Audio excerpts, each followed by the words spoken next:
Hello everybody, and welcome to Some Patches Required, a show where we hope to educate and entertain you on the ever-turbulent games industry. As always, I am one of your hosts, Aaron. And I'm your other host, Zach. And this week, before we dive into our main topic, which is, of course, my 6 to 8 hour laborious review of Iron Lung, Zach's just kind of going to be waiting in the wings on this one. No, I am joking, regretfully, although that would be something to talk about. We're going to be talking about the Highguard situation, over the course of this particular conversation. But before we get there, a hearty thank you to all of our returning and new listeners. If you've stuck it out with us up to this point, we really appreciate that. Happy to have you aboard. And if it's your first episode, welcome to us. This is kind of just what it's like. And if you all collectively wouldn't mind too terribly hitting the engagement button on your platform of choice and sharing the episode with a friend, or as we always like to encourage, a mortal enemy. We're all about building bridges, I suppose, over here at SPR Industries. So yeah, do actually, though, please share the show with somebody. It's our best way of growing and continuing to find new audience members and you know, getting the most out of what we're trying to put out there.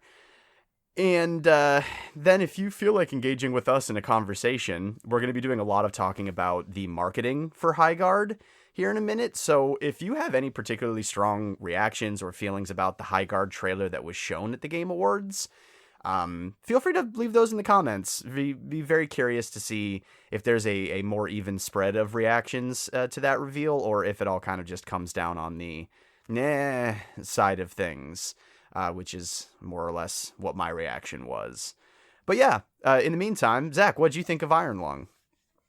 I do like the concept of you having a review for a movie that in and of itself is gotta be no more than like 2 hours long. Now, I don't know how long Markiplier's movie is. I just think it's too funny. long. Oh, is it too long? Did you watch? I did. That was actually part of the joke about it being a 6+ hour review, is that I would only really have about, at most, 65 minutes of material, but God damn it, I'm going to make this thing 6 hours long. God. Well, yeah, I don't know that I could tune in for a 6 hour long review. I mean, at some point you're just going to criticize the text on screen for like the font usage. Or, I like, actually do choice. have issues. Oh, well, okay. See, it was a joke and it ended up being true. Yeah. I've heard interesting things about Iron Lung though, for sure. Yeah, it's not good. It's not good. It's a pretty rough watch. I'm happy for Mr. Replier, and I'm glad that he got to get his passion out, but I'm thinking this one arguably should have been about 35 minutes long and shopped to film festivals, and also directed by someone else, definitely edited by somebody else, and very probably starring somebody else, and certainly written by somebody else, for its sort of best chance at success, critically speaking. But it's doing well, and I'm happy for the guy, I guess. I haven't really watched his content regularly in the better part of a decade, but I was too fascinated by the movie not to see what all the hubbub was about. And it turns out it's about very, very little. Markiplier takes his shirt off in it. He's so a hot dude now. I mean, not that he's ever been a not hot dude, but you know, he's aged not badly. No, he's looking pretty good. It doesn't save the film though for you, apparently. It did not save the film, unfortunately. Damn. As a film, it needs to well, I'll just put it this way and then leave it at this, because I didn't actually mean to go too much into the depth on this. See what you all have done to Aaron. This was the audience's fault, clearly. Anyway, keep this going. wasn't my terrible machinations. Yeah.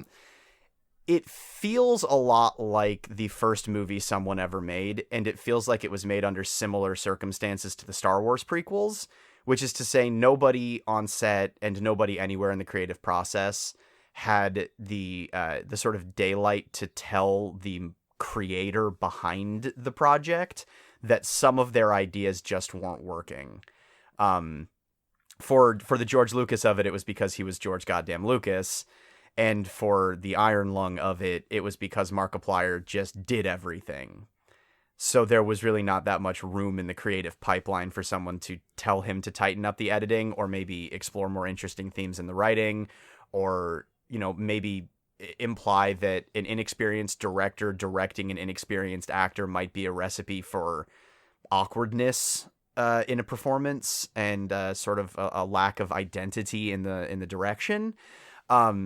But yeah, other than that, it's just kind of a really long, like 2 hour, when there's not 35 minutes of material. It's just too long and not very well constructed, and not a movie that I would necessarily encourage people to watch on its own merits. You heard it here first, folks. Fuck Markiplier. Aaron hates him. We are an op for Markiplier, apparently. I didn't know this was going to happen. I apologize to our audience for all of Aaron's harsh words about Markiplier. Yeah, those are definitely things I said and feel. I mean, as an experiment, it was worth the $8.25 I paid to see it, but I don't think that I would necessarily encourage others to experience what I've experienced. Anyway, I was going to say the good news is what we're about to talk about, everyone got to experience for free. Actually, that's not technically true. You had to pay for electricity and by extension also internet. Hardware. Unless you were just connected. Well, I guess then you'd have to pay for your phone plan. We're going way too far in on this. My point is the Game Awards had a final announcement in 2025, which is wild to have to acknowledge that we are not in the same year that the last Game Awards happened, but time keeps pressing forward. So the last Game Awards in 2025 had some pretty impressive announcements, at least I would say so myself. The new Divinity game was announced. The new Star Wars Knights of the Old Republic game was announced. Good call out for Star Wars earlier, Aaron. I know you were totally intentionally doing that. New Mega Man game was also announced. There were some announced, whatever, I'm talking fast. There were also some other games denounced. There were also some other games that came out. But my point is that this was not like a shitty Game Awards in terms of the games that were getting announced. So there was a lot of expectations for the game that would take the final slot in 2025. And the game that did take the final slot in 2025 is this magical game that came out, I believe, last Monday called Highguard, which was not so magical, it turns out. No. Yeah, to sort of set the stage, you did a pretty good job there, Zach, of describing sort of the stacked lineup of games that people would traditionally lose their minds over. In an award show like this that also functions as a big PR blitz for the industry. And the Game Awards has a track record of putting games in that final slot that are probably, a good handful of years out, usually predominantly single-player experiences from studios that people are aware of and whatnot. Like in previous years, we got like the new Naughty Dog game, Intergalactic, The Heretic Prophet was announced in that spot. There was, as there is every year, speculation that Half-Life 3 is going to take that spot. This year, that was sort of amplified by the announcement of the Steam Machine. Check out our episode on the Steam Machine, if you'd like to. And there's this big groundswell of anticipation for whatever the final game to be revealed at this showcase is. And considering the weight of some of the games that you just mentioned leading up to that reveal, the expectation is that that last game in that big headliner spot is going to be the most impressive, the most exciting, the most anticipated game coming out in the foreseeable future.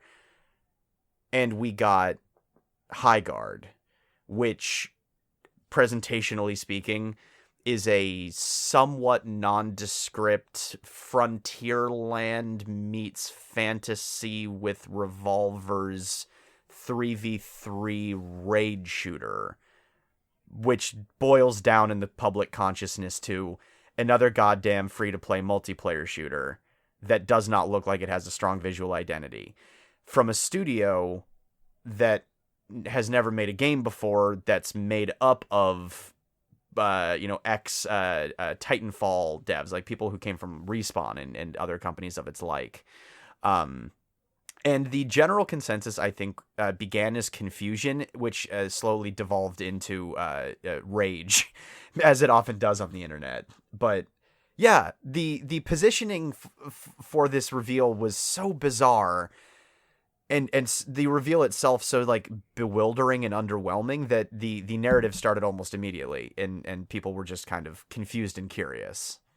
Yeah, I will say, to your point about like the raid shooter, that's not really a genre of game or gameplay mode that has been in existence candidly ever, and some may argue it's still not really in existence, depending on your thought around Highguard.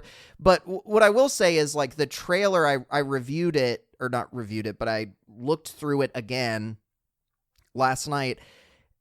It does not do a good job of explaining what this game is supposed to be. So to your point, Aaron, it just looks like another hero shooter.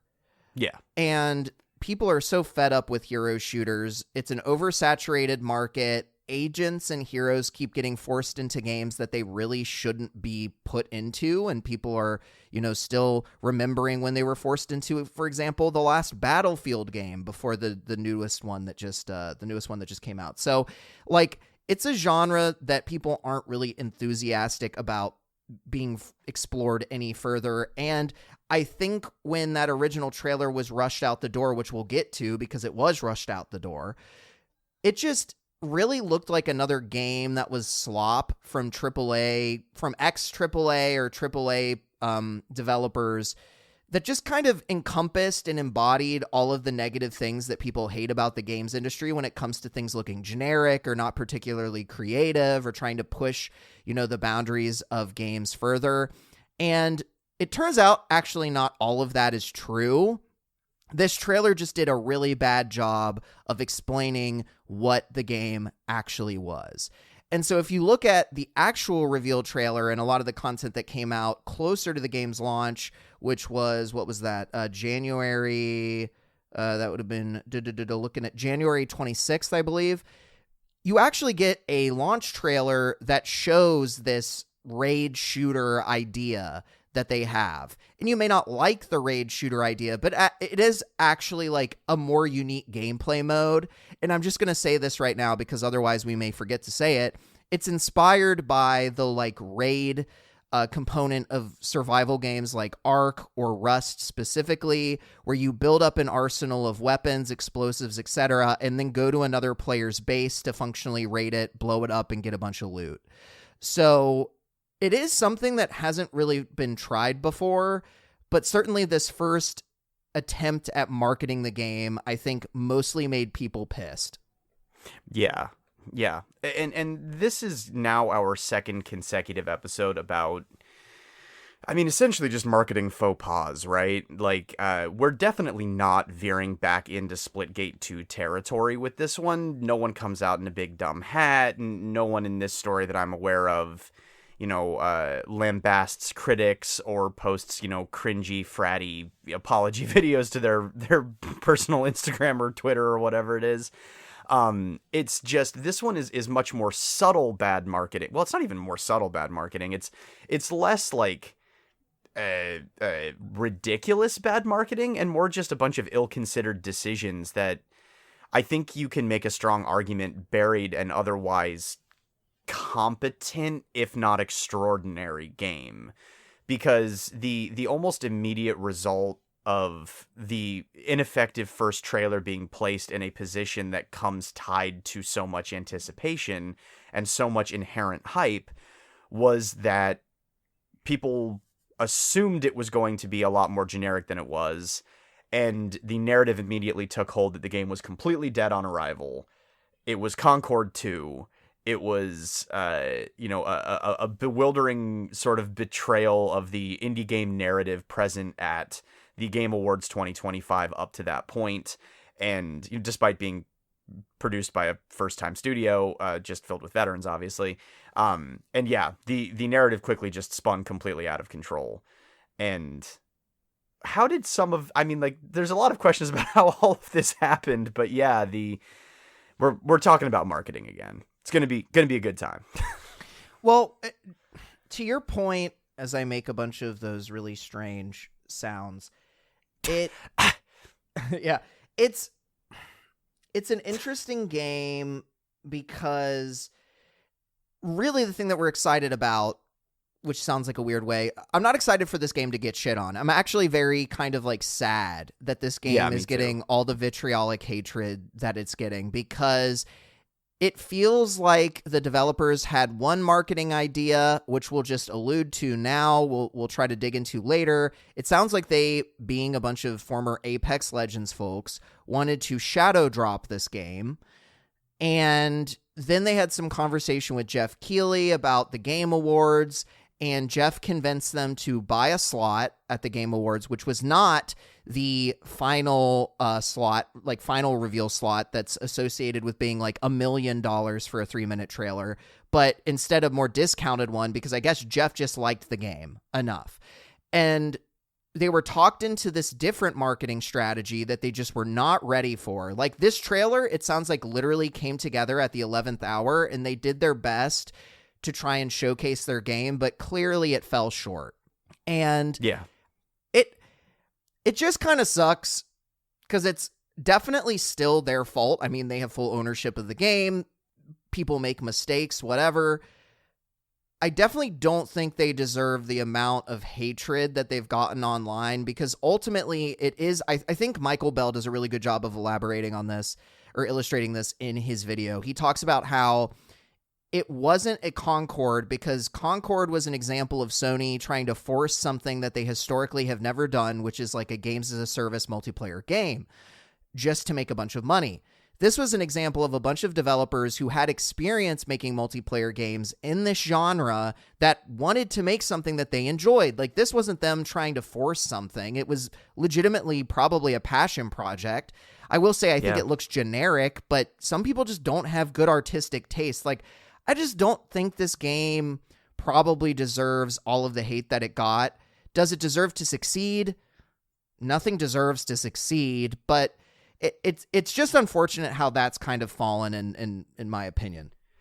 Yeah, I would agree. I mean, based on everything I've seen and developer interviews presented by like large media outlets and everything always carry an inherent layer of fluff.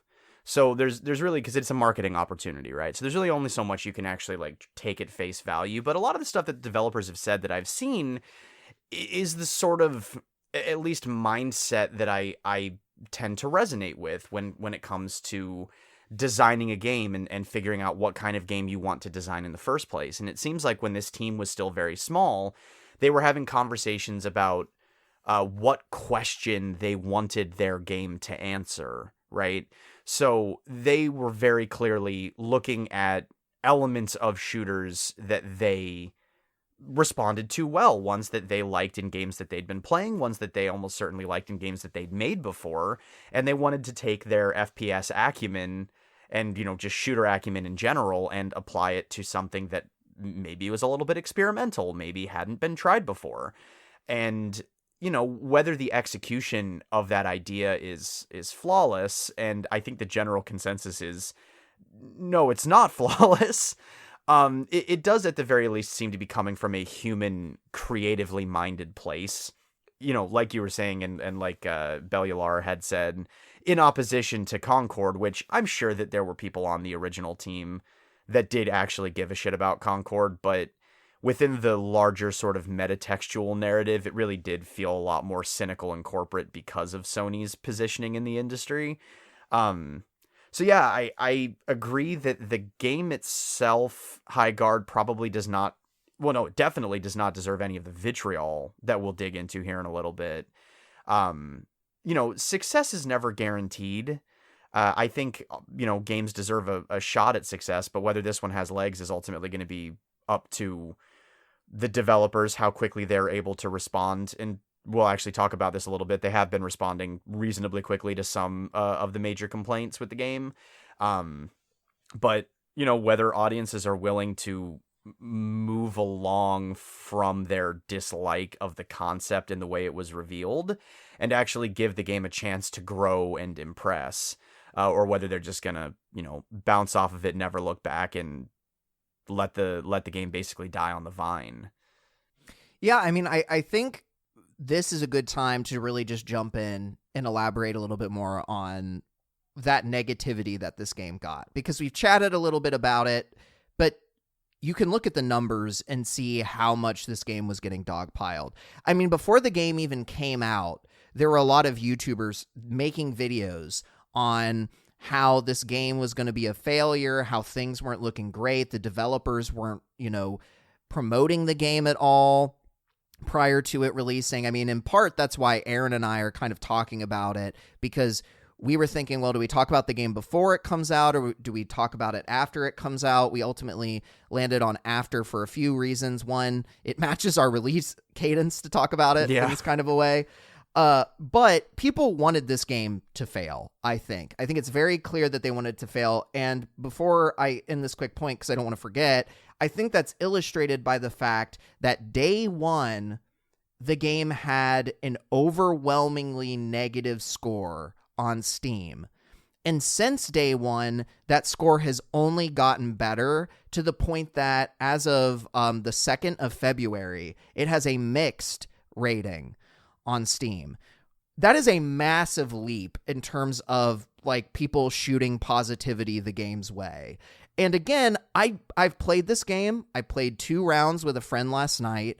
It is not a game that I am going to play probably ever again, but it is not an overwhelmingly negative experience. Yeah. I think there are really only 2 reasons that games ever get to overwhelmingly negative on Steam, in my opinion. That's not actually true. There's never only 2 reasons for anything. You have your broad categories of general dislike, but the main reasons would be it is genuinely an egregious title. Performance is terrible, value's not there, monetization is egregious, something like that.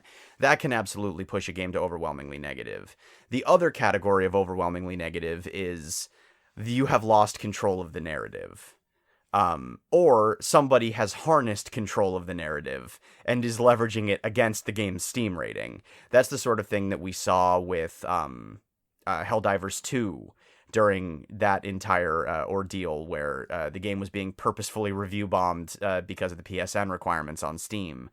In this case, yeah, it's 100% people are jonesing for this game to fail.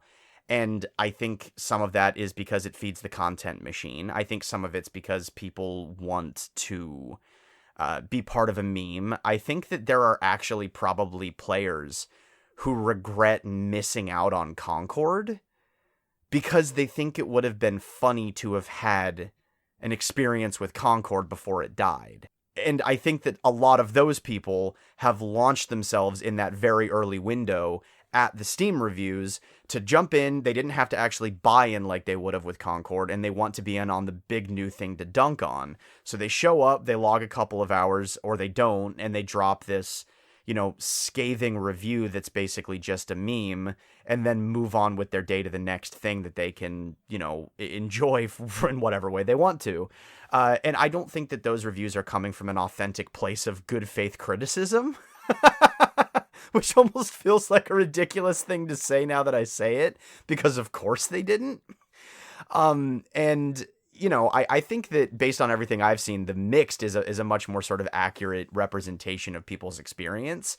And I think the fact that even as the player count has plummeted for this game, the review scores have begun to climb into that mixed territory speaks to the fact that a lot of the people who are now reviewing it are doing so in better faith than that initial overwhelmingly negative wave.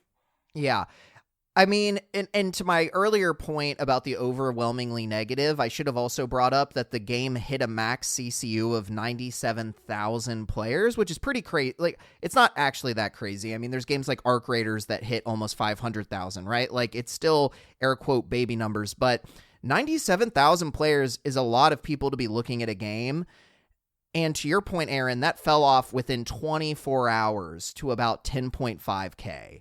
So a lot of those 97,000 players were just tourists. They just wanted to probably participate in the mockery of this game. And I will say, if the game was good, it would have held on to players. Like, these people may have started playing maliciously, but if it was a better game, it probably would have held on to players. Like, you can look at the Metacritic reviews, and it's got a 69 Metascore. Nice. So, clearly it's just an average game. Like, it is truly just an average game, and that's fine. But then if you look at the user score, which is out of 5, right? If I'm not mistaken, or is it out of 10? So. Well, the user score is a 2.4, which is worse than the Metascore. That's going to be out of 10. Yeah, so it's not looking great from a user score perspective. But again, I think this game has fallen into meme territory, and it's suffering a little bit more than it maybe deserves to.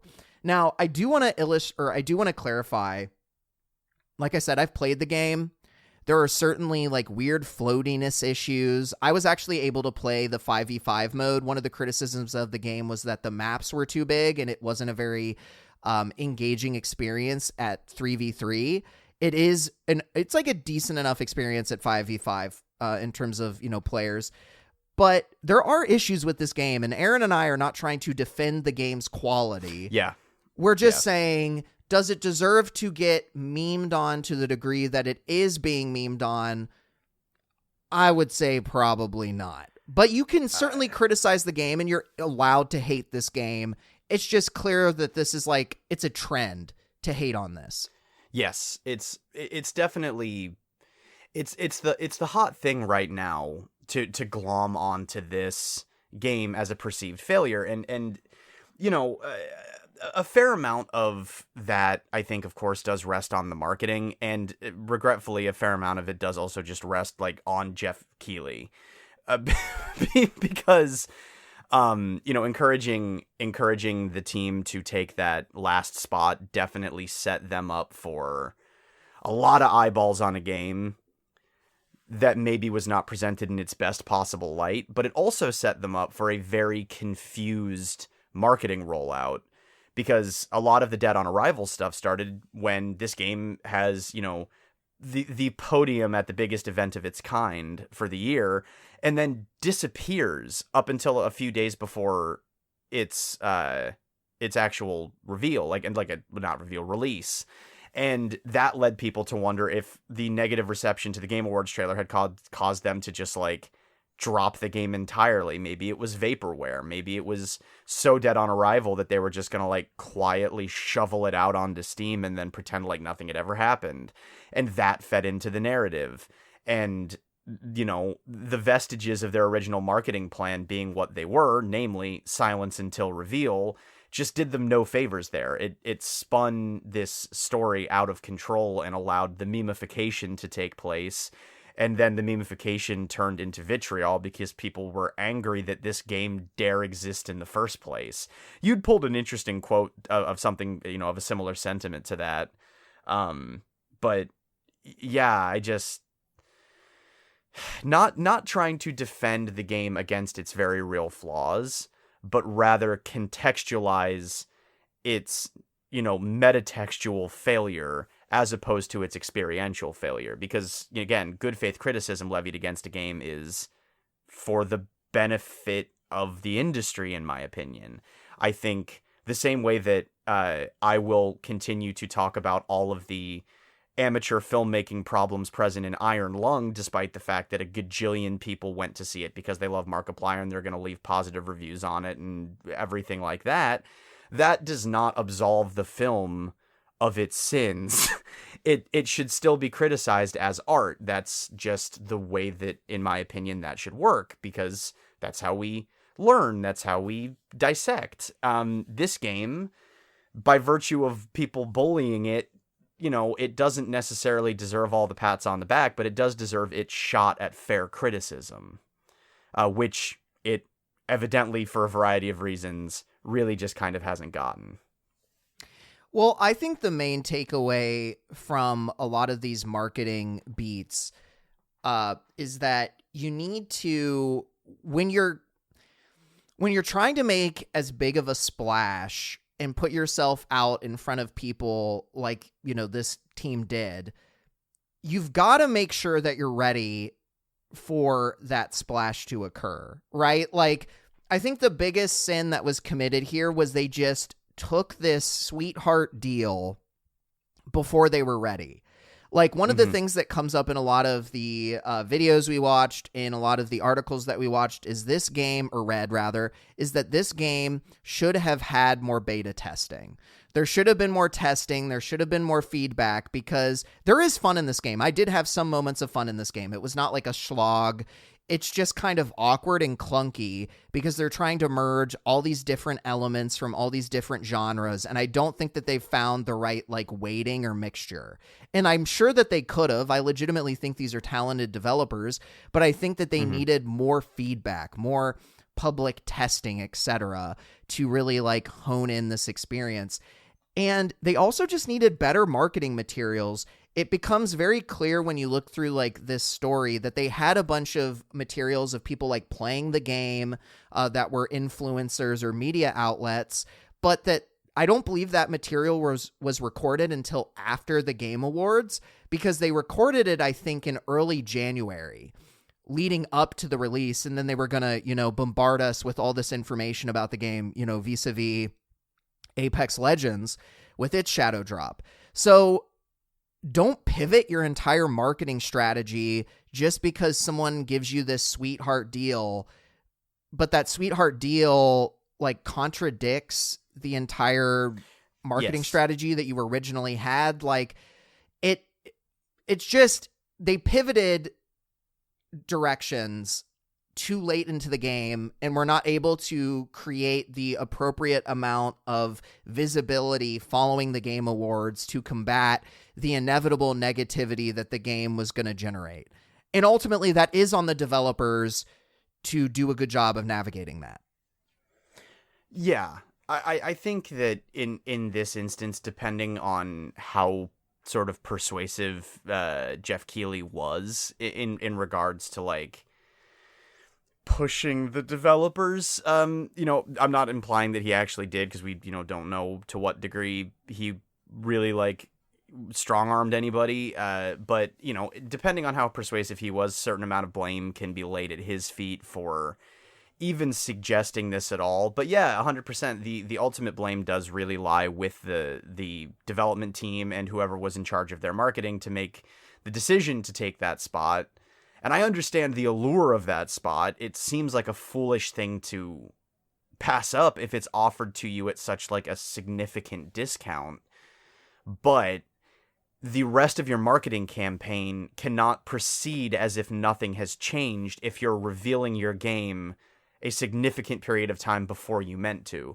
You have to have material to support that new reveal strategy, because a big splashy reveal at the biggest spot ever is not compatible with a shadow drop marketing strategy. The two just don't mix. They just don't mix. And that, I think, is probably the biggest sin in its PR sort of world, was not trying to more elegantly bridge the gap between those two things, being unable to bridge the gap between those two things, simply not having the time, not having the resources, whatever it is.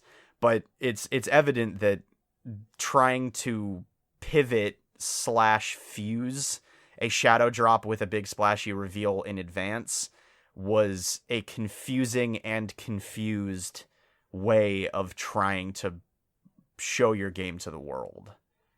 Well, the problem, too, is you've only got one chance to make a first impression. That classic thing that you hear all the fucking time. And they made a bad first impression with millions of people when they decided to be unprepared when they showed off that first trailer. And I don't think Geoff Keighley was like strong-arming or being like a weird salesperson. Everything that I've seen suggests that he legitimately believed in the game, so much to the point that he had this really kind of funnily, it's aged really funny, post where he's like, you're all going to be apologizing to me when the game comes out because, implying like it'll actually be good. Obviously most people don't feel that way, but I feel like it's clear he cared about this project and wanted to support the developers. I don't think it was like a malicious thing, but no. I think he probably should have had more foresight in how this could negatively impact that team. I don't know. I do think a part of the blame falls on him. I do not think a lot of it does because ultimately he's not a developer for this game. But I think the intention was pure. I think he should have been smarter about some of this. And I also just kind of candidly question a lot of Geoff Keighley's involvement in the games industry because if I'm not mistaken, he's not a developer. I don't even think he was a business development guy. I think he's just kind of an independently wealthy... Was he a journalist for a long time? I don't know. I think he was a journalist, and I think his father, rest in peace, was involved in award shows and various like media production stuff, and he just kind of always wanted an award show. Yeah, but I think he just like inherited a bunch of wealth and then was like, I'm going to do this thing with a lot of it, which, there's things he's done that's been helpful for the industry. But my bigger point here is I don't think I trust Geoff Keighley. Haha, he killed stuff. He killed this game's chance of success. No, I just don't think I trust his opinion on games very much. I think he has some weird taste or at minimum doesn't really understand how to like promote games all the time. Like sometimes he does, but sometimes he doesn't. So I don't know. I think he should have known a little bit better, but who am I to say that? Yeah. I mean, far be it from me to criticize a man's passion. Like if he legitimately, if he was, going around and he played this game and he said, wow, this is fresh. This is not like anything I've played before. And it's also not like something that we've given the last spot at the Game Awards to, right? Normally we give this to games, and he even said this in the lead up, right? Like we give this to games that are years out and whatever. And now we're going to show you something that's coming out in just a couple of minutes. And maybe he thought that was a fun new angle. Maybe he thought because it was a small, more independent studio, it fit in with the narrative of the, indie success that he was trying to spin over the course of the award show rather than contradicted it because it's AAA devs. It's possible that every bit of his intention here was pure but misguided. But misguided it was one way or the other. And yeah, on that level, I think that he definitely does deserve a little bit of, if not like actual lambasting, then certainly at the very least sort of playful mockery. Because yeah, I do kind of have to question his taste in games. You do kind of have to question whether he's just a very well-paid salesman. But yeah, you'd think that at this point, this far down the line for this award show, he would have been able to read the room and predict that people might not be stoked about a free-to-play shooter taking that last spot. There's other places in there that he could have revealed the game. Yeah, he probably should have been able to figure that out. I think in short, that's basically what I'm getting at, right? As I was fumbling around my words before, what I really meant to say was this man should have a better pulse on what players want when he's literally one of the main vehicles for people seeing, between players and developers. Like his venue, his event that he runs is one of the main ways that people learn about new games. He should have a better finger on the pulse. And the fact that he didn't have a better finger on the pulse, I think is a little bit questionable for, when you're trying to take advice from this guy. Even if Geoff Keighley's a nice guy, I'm sure he's a nice enough guy, like whatever. But like, I don't know. Next time he tries to offer up someone a slot, I think they should really think quite a bit more about whether they take it or not, because I'm not saying Highguard would have survived if they didn't take this spotlight because I think the game has a lot of issues, and I don't know that it has, what it takes to really be a super successful games as a service, live service game, but especially when it's free to play. But I mean, it did not do it any favors. It absolutely did not help it find its audience. It did not help it look better in the public consciousness. I know that there's, the saying that there's no such thing as bad PR, but I mean, I don't know. I think there is such thing as bad PR when your game isn't like actually amazing, because your game has to be fun for people to want to keep playing, and the game's fine. It's just very generic, and it's kind of just missed its time from like a genre perspective. I just think we're moving out of these hyper realistic hero shooter. Well, it's not even hyper realistic, but like generic fantasy meets gun hero shooter kind of thing. I think we're moving out of that. We're moving into more stylized indie kind of games that feel indie. And this game just feels like it's trend chasing, even if that's not really entirely fair to say that. Yeah. Yeah. I think one way or the other, intention being whatever it is, the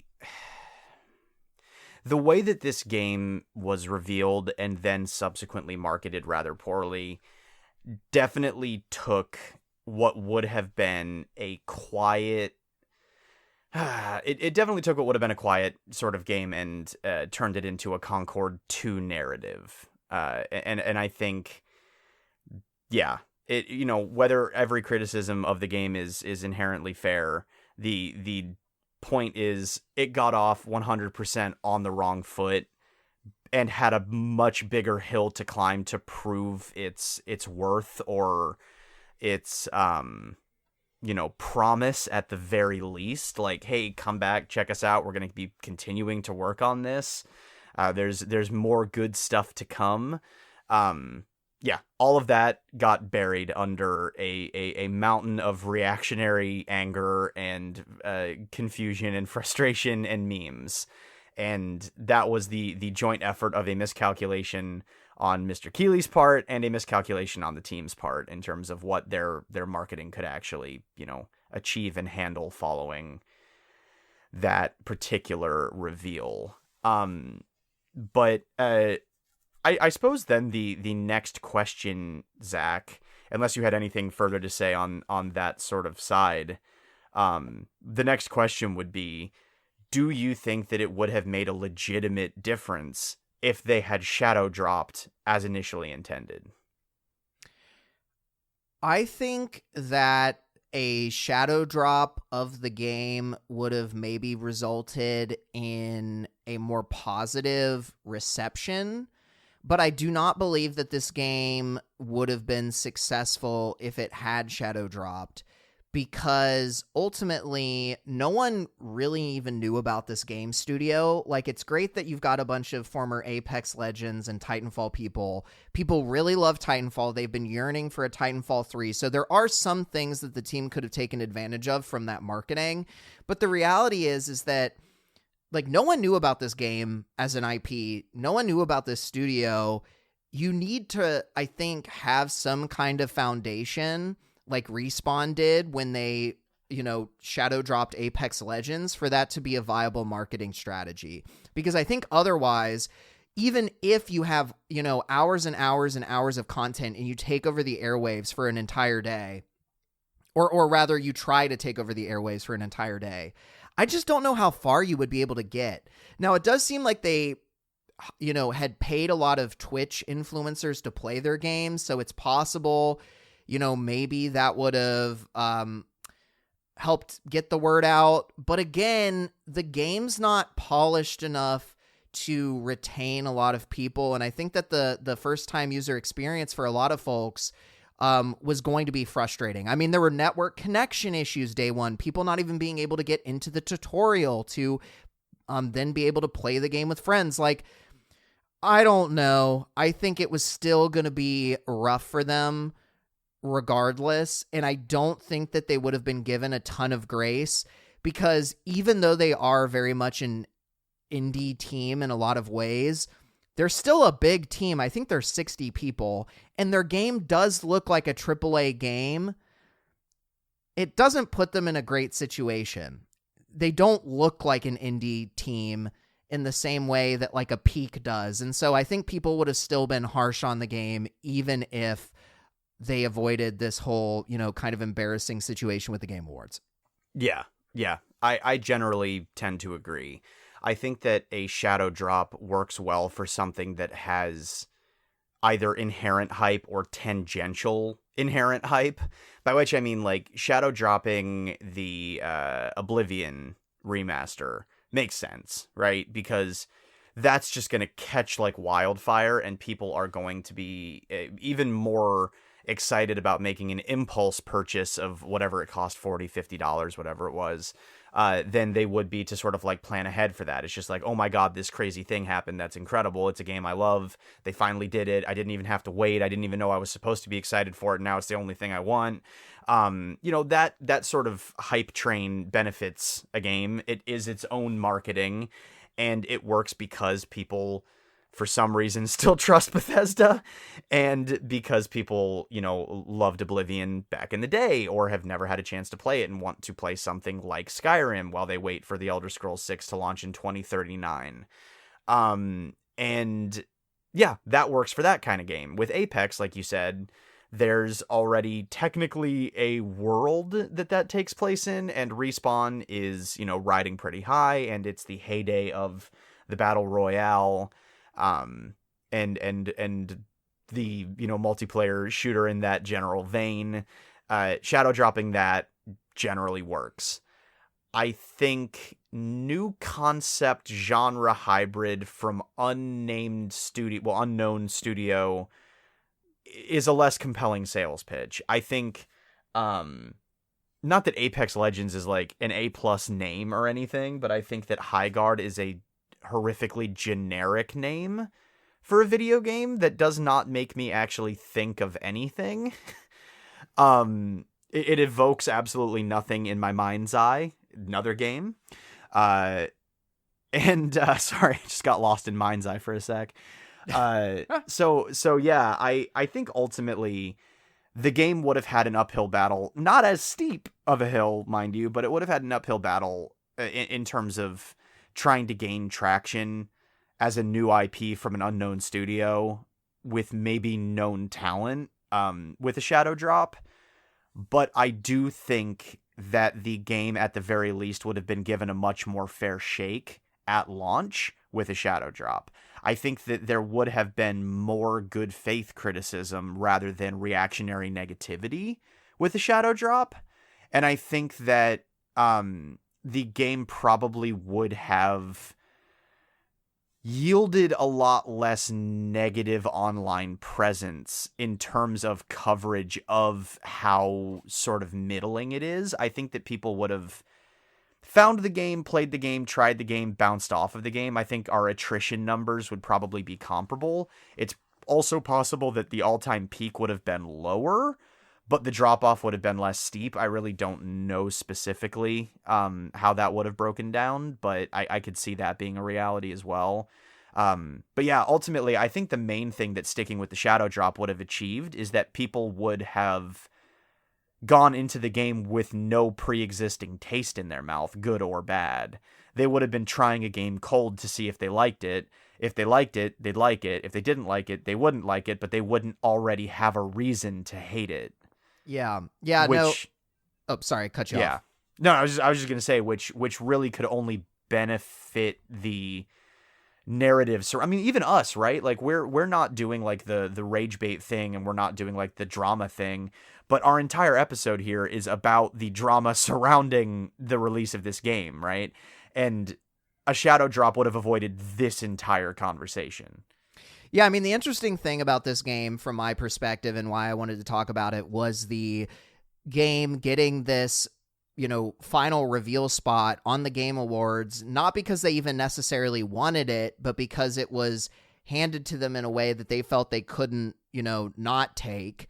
And then how it became this meme. And I think the best quote that Michael Bell says is that there's a lot of people that feel like Highguard deserves to fail because it dares to exist. And I think that that's problematic. I think that's kind of a gross way of looking at this game specifically, given all of the information that we know.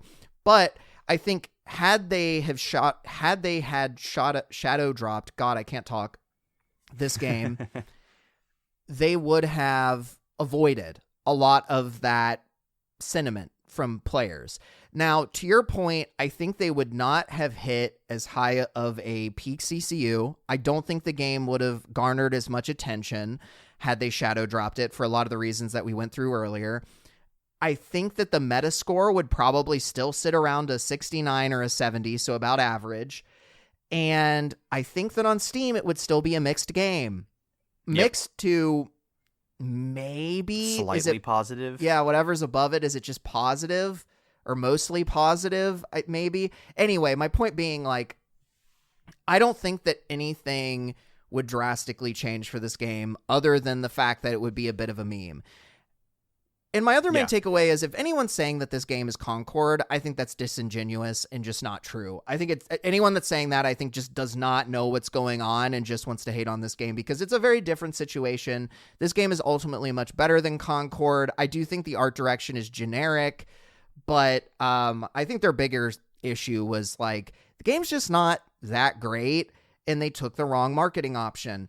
And just another thing, because I think it's interesting, Michael Bell talks about that game site marketing report where he said that players need to see about 141 hours of coverage of a game before they decide to buy a premium product. And that drops to 111 hours if you're a free-to-play game. But that is a ton. A massive amount of coverage.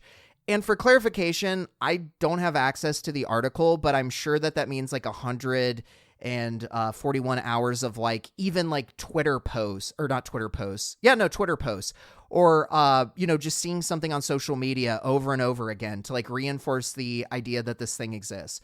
The benefit that Apex Legends has when it pertains to either of these metrics is that Titanfall is a very well-known quantity and people have known about that game for like ages. Like if Titanfall 3 comes out or shadow dropped, people wouldn't need to, see 141 hours of new Titanfall 3 content because we already know what Titanfall is. It's already an established brand. It can shadow drop and just do much better. So my point with a lot of this is this game was not going to get enough coverage, I think, to be successful with either a shadow drop or, with Geoff Keighley's reveal in the way that it was handled, especially when they basically went radio silent. Geoff Keighley's big reveal-y. Geoff Keighley's big reveal-y. Hell yeah. I don't know why that tickled me. Generally speaking, I agree. I think that especially when you factor in that the game itself was almost certainly not ready for the limelight as a game even, right? Like there were, ill-considered player count things, right? Like the game launched as 3 versus 3 and people complained that the maps were too big and there wasn't enough going on and that the resource collection phase was really boring and there's no PvE element to at least keep that side of things like remotely exciting. A bunch of stuff that more ample playtesting or even like something akin to an early access period would have, really helped the team iron out and find the tightness that you need for a game like this in order to make it like stand out and then stick, because it can do one or the other. If it's sticky to a small audience, that's one thing. If it stands out but doesn't stick, that's another thing. This game kind of does neither, with the exception of everyone knowing about it because of its marketing faux pas, and that's not exactly the publicity that you want. So yeah, I think either way, I think the game was kind of damned if it did and damned if it didn't. When it comes to the shadow drop, I still think that would have been a better marketing strategy to stick to rather than sort of hodgepodging it together. But Geoff Keighley's big reveal definitely did it no favors. Yeah, I mean, I think ultimately in summary for a lot of this stuff, it's like, at least from my side, the game's real problem is that it just doesn't have the polish that's needed to make people want to stay around. The player retention numbers, I can't see a world where they would ever be better than what they are now. And that's simply because they should have done more beta testing. They should have kept working on this idea. I think that they've got a really interesting kind of unique new game mode in mind.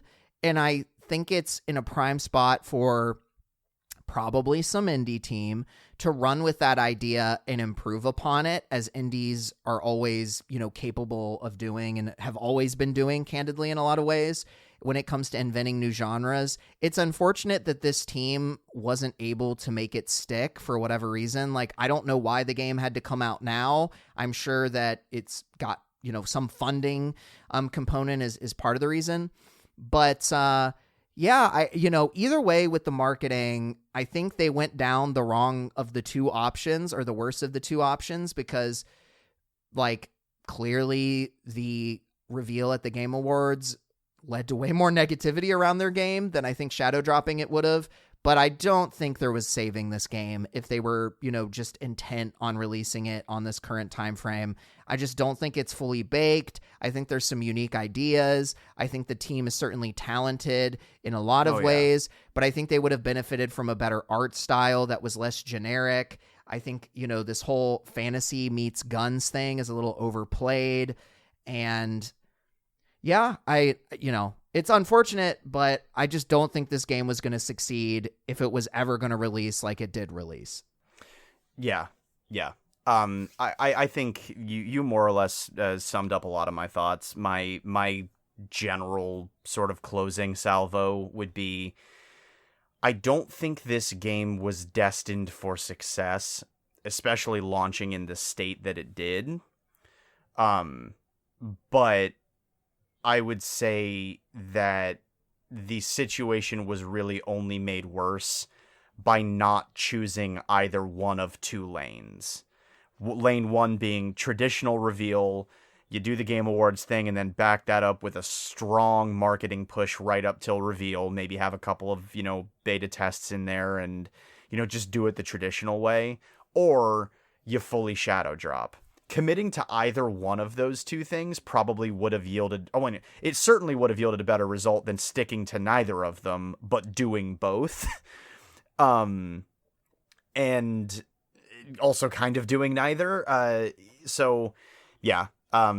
It sucks because, again, extremely talented team trying to do something different, but I don't know. I hope for the sake of originality that they are able to sustain for long enough to find the real core of fun in the game and maybe turn it into something that builds an audience and can sustain itself and can be called a success for this team despite its early fumbles. But between its early fumbles, namely the marketing, and the reality of its existence being pretty lackluster, I will say that I am concerned about this game's future and sort of leave it at that. I hope for the best, but the hill might be too steep to climb on this one, unfortunately. So it'll be interesting to see how this, gets supported and evolves over the next, however long it is that it takes for that image to become more clear. Yeah. Yeah, I mean, I will say the CCUs don't look great for the game, unfortunately. No. They did release this 5v5 mode. Maybe that'll bring some people back who were like, I really like this game, but the maps look really barren, and they are very barren. There definitely does need to be more of like a PvE component on the open world map.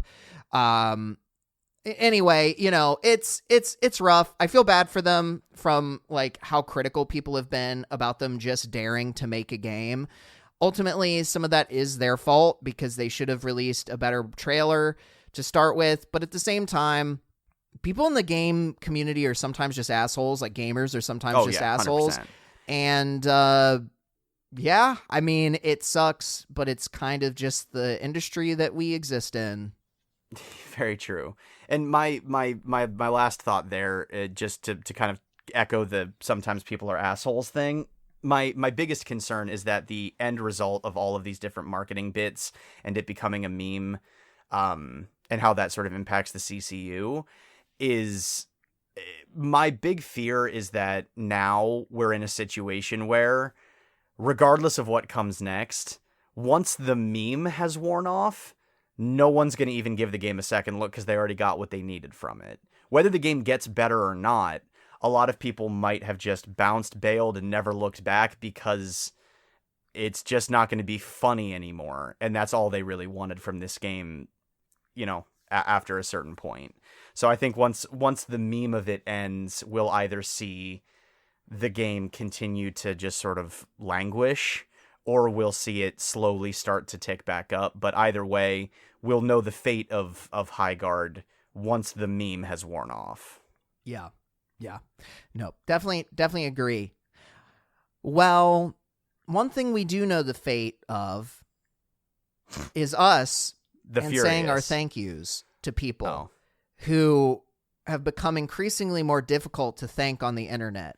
At least from a monetary in a fiduciary sense. Yeah, fiduciary sense. Yeah, I actually brought this up to our wonderful friend and artist associated with the show, Mosscat Market. I almost said E-Dougie Art, which was the old handle. Yeah, I almost did too. Yeah, I almost slipped back into, us from like 2024. Anyway, Mosscat Market's fantastic. Great friend of the show. Unfortunately, there's no way to financially support her and her art efforts. So you're just going to have to take my word for it that it would be worth buying things if you could. I do believe Mosscat Market still has an Instagram though, so you should definitely check that out. That's Mosscat Market. Show her some love, comment some wonderful, nice things. Yes, indeed. Do that. And similarly, I have been meaning for the longest time to reach out to our wonderful, the purveyor rather of our wonderful and creator of our wonderful. How many times can I interrupt myself? Do you think the person who made our absolutely fantastic intro and outro music goes by Beach Girl and sometimes Electric Guitar on various music streaming websites, including YouTube, SoundCloud, Bandcamp, Spotify, and other places where you can still find some of their music, but it is there in slightly less volume than it once was. But yeah, I still need to launch my campaign to see if they will secretly gift me that first electric guitar album that made my Spotify Wrapped for like 2 or 3 straight years because I loved it so much, and now I can't find it, and it makes me sad. But I will actually reach out to them about that. But yeah, check out Beach Girl and Electric Guitar if you can get past the SEO hurdle that is trying to find music by a band called Electric Guitar. And check them out on all of those platforms I mentioned because the music is legitimately really good, and I enjoy it, and I think y'all will too. And if you've made it this far, thank you. I feel like both Aaron and I this episode have, occasionally forgotten that we were both technically fluent in English and how to pronounce words. In my defense, I have dyslexia. Aaron's just dumb. Just kidding. No, no, that's fair. No, that's what it says on my business cards. I gotta support my boy Mark. You went after him in the first few minutes, and I gotta defend my fellow Ohioan. But on a serious note, thanks everybody for tuning in. Until next time, goodbye. Indeed. Goodbye.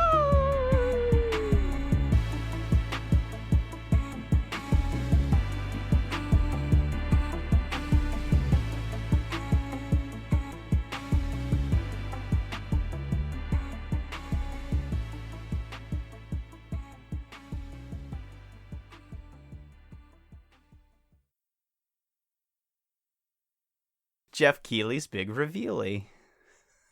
Geoff Keighley's Big Reveal-y. Hell yeah.